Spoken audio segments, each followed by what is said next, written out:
नमस्कार मित्रांनो, रेसिपी कट्टामध्ये तुम्हा सर्वांचे खूप खूप स्वागत आहे। आज आपण लौकीपासून एकदम लुसलुशीत असे पराठे बनवणार आहोत, जे की बनवायला खूप सोपे आहेत आणि खायलाही खूप चविष्ट अशी रेसिपी आहे। लहान मुलांपासून ते मोठ्यांपर्यंत सर्वजण आवडीने खातात। चला तर मग रेसिपी बनवायला सुरुवात करूया। सर्वप्रथम एक लौकी घ्यायची आहे। लौकी घेताना ही कवडी असायला पाहिजे, त्याचे पराठे खूप छान होतात आणि त्यामध्ये बिया सुद्धा नसतात। लौकी घेतल्यानंतर पाण्याने स्वच्छ धुवून घ्यायची आणि वरची जी साल असते ती सोलरच्या सहाय्याने सर्व काढून घ्यायची। नंतर लौकी दोन्ही साइडने व्यवस्थित कट करून घ्यायची आहे, त्याचं देठ काढून घ्यायचं आणि खिसणीच्या सहाय्याने सर्व लौकी आपल्याला व्यवस्थित खिसून घ्यायची आहे। लौकी जर कोवडी असेल तर खिसताना आपल्याला त्रास होत नाही, लगेच आपली लौकी खिसल्या जाते। अशाच प्रकारे सर्व लौकी आपल्याला व्यवस्थित खिसून घ्यायची आहे।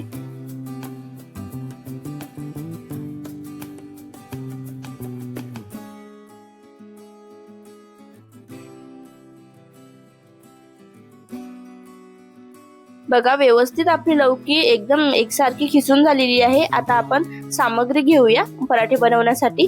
त्यामध्ये 2 वाटी गव्हाचे पीठ घेतलेली आहे, अर्धी वाटी बेसन घेतला आहे, यामध्ये जिरं आणि लसूणची पेस्ट घालायची, 1 मोठा कांदा घालायचा, छान असा बारीक चिरून घालायचा, भरपूर कोथिंबीर घालायची आणि काश्मीरी मिरची पावडर इथे 1 चम्मच घातली आहे, अर्धा चम्मच हळद, ओवा घालायचा, जिरं घालायचं आणि तीळ, भरपूर असे तीळ घालायचे आणि हे सर्व मिश्रण व्यवस्थित एकत्रित मिक्स करायचं। आता सर्व सामग्री घातल्यानंतर हे व्यवस्थित एकजीव करायचं आहे। हळूहळू थोडं पाणी घालायचं, पाणी एकदम घालायचं नाही, त्याने आपला जो गोळा आहे तो पातळ व्हायची शक्यता असते, म्हणून हळूहळू घालायचं।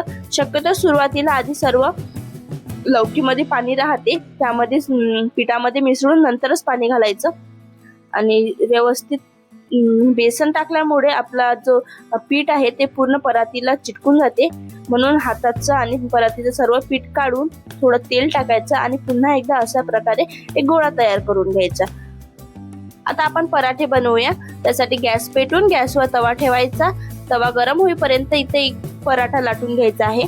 पराठा लाटताना पोळी जशी चपाती लाटतो त्याचप्रमाणे आपल्याला पराठा लाटून घ्यायचा आहे। सर्व बाजूनी तेल लावायचं आहे आणि एक चाकुली करून त्याची चपाती लाटतो तशाच प्रकारे इथे लाटून घ्यायचं, हलक्या हाताने लाटायचं।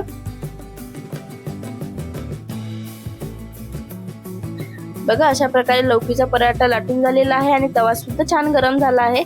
त्यावर तेल लावायचं आणि पराठा सर्व बाजूने आपल्याला व्यवस्थित तेल लावून भाजून घ्यायचा आहे। पराठे बनवण्याची पद्धती भरपूर जणांच्या वेगवेगळ्या आहेत, परंतु ही सर्वात सोपी पद्धत आहे, खायलाही खूप भारी टेस्टी लागते हे पराठे।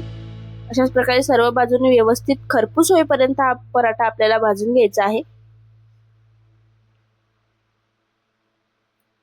बघा, छान असा पराठा आपला भाजून झालेला आहे। अशाच प्रकारे सर्व पराठे आपल्याला हळूहळू करून खरपूस असे भाजून घ्यायचे। पराठे बनवून एकदम तयार झालेले आहेत। तर बघा, छान असे आपले पराठे बनवून तयार झालेले आहेत। खरपूस लागत असेल तर आपण खरपूसही भाजू शकतो। लुसलुशीत लहान मुलांना खाण्यासाठी आपण छान असे लुसलुशीत पराठे बनवलेले आहेत। सोबतीला आपण दही घ्यायचं आहे, ते शेंगदाण्याची चटणी सुद्धा आपण वापरू शकतो, परंतु दह्याने आपल्या पराठ्याला खूप छान टेस्ट येते। ऑलरेडी पराठ्यांमध्ये आपण सर्व टाकलेलं असते, त्यामुळे दह्यासोबत सर्व करा, खायला खूप उत्कृष्ट लागतात, खूप टेस्टी लागतात। तर ही रेसिपी आवडली असेल तर रेसिपीला लाईक करायला विसरू नका, शेअर करायला विसरू नका आणि पुन्हा भेटूया अशाच एका साध्या, सरळ आणि सोप्या रेसिपी सोबत। तोपर्यंत धन्यवाद।